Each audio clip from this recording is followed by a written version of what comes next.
Всем известны сундуки из сказок, набитые сокровищами, которые ищут. Даже каждый маленький ребенок, смотрящий мультики, знает, что в сундуках хранили какое-то сокровище. У белорусов сундук называется куфар.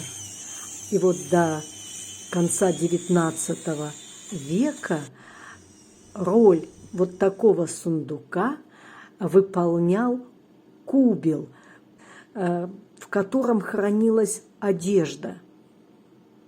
А вот в начале XX века сельские жители стали покупать куфары уже расписные, потому что изменились интересы, стали больше украшать свое жилище, и появились мастера, которые занимались именно изготовлением таких вот куфаров. Изготавливался куфар из прочных досок. Потом делали окантовку. Вначале сундуки оббивали железом. Железо было тяжелое. Потом перешли на более легкий металл, так как бы окованные сундуки. Ну и постепенно это сошло на нет. Сундуки остались деревянными, и их стали разрисовывать, чтобы работа шла быстрее, и орнамент выполнялся как бы таким симметричным, цветы были одинакового размера, то делали такие штампики. Их вырезали или из репы, или из картофеля. И сейчас в детских учреждениях дополнительного образования, в садике, когда учат рисовать, то используют штампики. В белорусской народной культуре куфар был практически культовым, магическим объектом. Каждая невеста прятала, сохраняла в нем свое приданое или какие-то другие ценности. Когда приходило время свадьбы, в дом заходили кубельники. Это был или сват, или брат невесты. И везли этот куфар на свадебном воску. Им загадывали не сгубить ни скрыни, ни перыни, ни молодой господыни.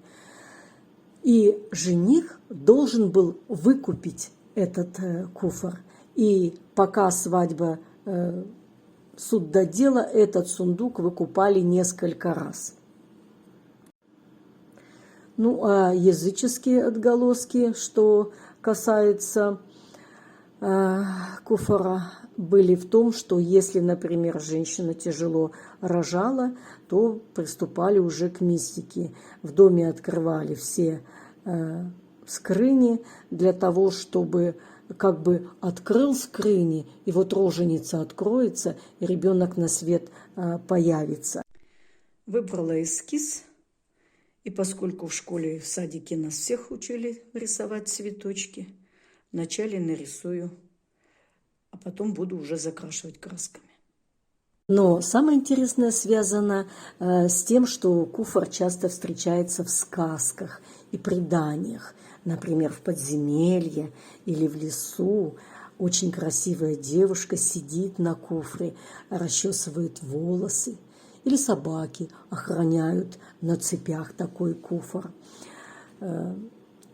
И сейчас сохраняются предания, но понятно уже, что это люди понимают, что это сказки, когда близ какой-нибудь вёски появляется такой куфар на цепях с какими-то грошима, с какими-то сокровищами, или в полночь появляется огромный куфар с богатством.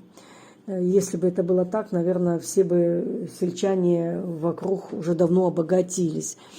И есть также очень много преданий про куфары с золотом в кургане, в городищах и затопленные в озере.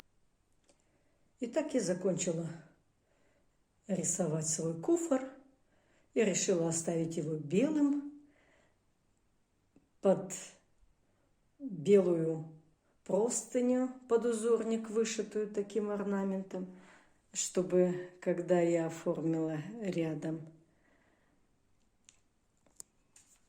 кровать с такими подузорниками, чтобы это было все в одном стиле. Радует то, что в наши дни сундуки – это уже не мистика и не язычество, это просто мебель, выполняющая свои функции. Это элемент сказки, красивых сказок, мечты человека обогатиться, хотя человек забывает, что сокровище, как говорил Михаил Задорнов, связано с сокровищем, кровью. И тем не менее, сундук – это всегда очень красиво. Поэтому белорусский куфар, он занимает почетное место среди других сундуков в истории человечества со своими преданиями, легендами, сказками. И сейчас в современном интерьере, особенно для красивых, богатых загородных домов, выполненных из дерева, сундук, куфар занимает свое почетное место.